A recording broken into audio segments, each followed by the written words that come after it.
Hello, folks, my friends, brothers, sisters, Prabhujis, Mataji, Hare Krishna to you all. Your Anand Vihari Krishnadas, which is my spiritual name, and you all know me. My Anuragam Vats is back to your service. In my previous episode, I had talked to you regarding Bhagavad Gita, a way of life would be our journey. And I had described how the Kurukshetra is there in our body. So, taking this journey ahead, now Bhagavad Gita way of life, I have to prove it. So, it has to be linked with day-to-day life.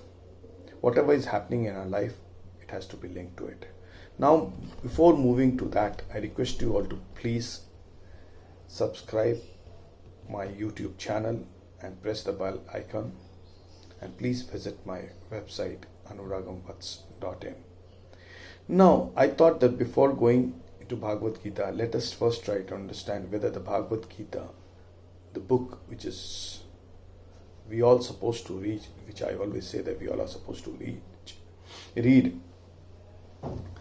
is a spiritual book. But then some people will say it is a ritual. So let us first try to understand what is ritual and what is spiritual.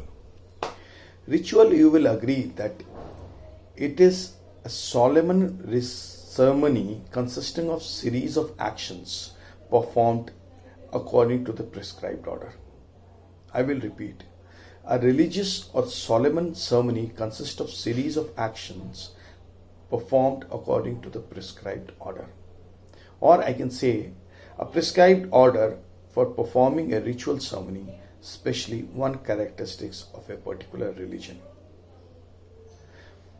Now, if we say this, we have seen what is ritual.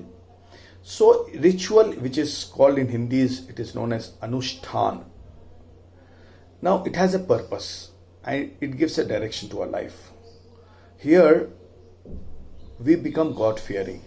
अगर कुछ गलती हमसे हो जाती है, we feel कि यार गलती होगी, भगवान नाराज हो जाएंगे.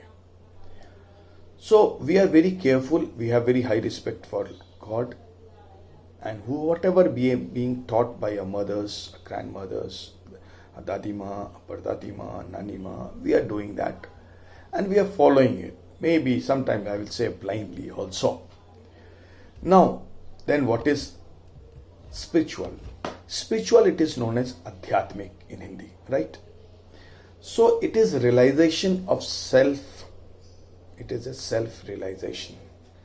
It is relating to or affecting the human spirit or soul as opposed to material or physical things. Now, self-realization is a realization, who are you? I'll be talking to you later on about who are you. But then, again, spirituality has a purpose of life.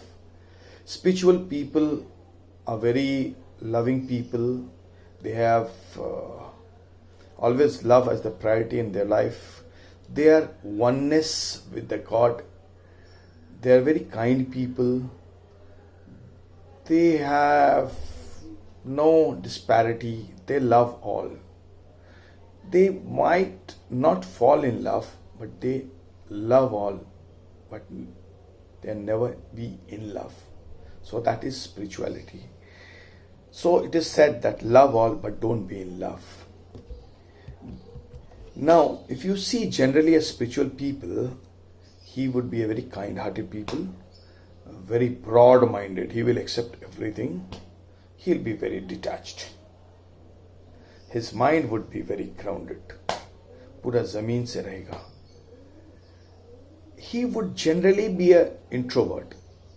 Okay, people say one should be extrovert. According to me, we should be ex-introvert. Means we should be extrovert as well as introvert. The life should be balanced. And generally a self-realized person would be ex-introvert. He would be balanced. So, when I say ritual, it might goes to some religion. But when I say spiritual, it is not related to any religion. It is related to self. It is a self-realization. So with this, we will come to the next episode. Till then, thank you. Hare Krishna.